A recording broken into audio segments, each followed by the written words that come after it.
Kami dari kelompok 3 ingin mempresentasikan hasil model sel yang sudah kami buat pada pertemuan sebelumnya. Sebelum mempresentasikannya, izinkan kami memperkenalkan diri terlebih dahulu. Perkenalkan, nama saya Igusti Madesra Stilokayanti, absen 12. Nama saya Madi Wisnu Payana, nomor absen 32. Saya sendiri Putu Ayu Dama Putri, absen 38. Saya Kadaria Ulantini, nomor absen 21. Saya Desa Made Azmi Prastista, nomor absen 2. Saya Kade Adi Chandra Saputra, nomor absen 16. Di model sel hewan ini terdapat 10 bagian.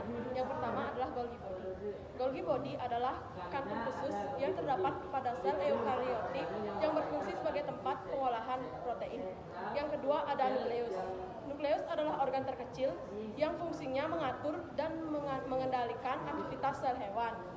Yang ketiga ada nukleolus. Nukleolus berfungsi sebagai pengumpulan dan transkripsi asam nukleat ribosom. Selain itu, nukleolus juga berfungsi sebagai sintesis ribosom. Yang keempat yaitu endoplasma retikulum, adalah salah satu bagian dalam tubuh yang berfungsi untuk sintesis hingga transportasi protein. Yang kelima ada membran sel. Membran sel merupakan lapisan terluar pada sel. Membran sel berfungsi sebagai pelindung isi sel dan mengatur keluar masuknya zat asing yang masuk ke dalam sel. Yang keenam ada sitoplasma, di mana berfungsi sebagai pelarut untuk semua protein dan senyawa di dalam sel dan memberi bentuk pada suatu sel. Yang ketujuh ada ribosom. Ribosom adalah bagian terkecil dan padat dari sel yang berfungsi sebagai tempat pembentukan protein. Yang kedelapan ada mitokondria.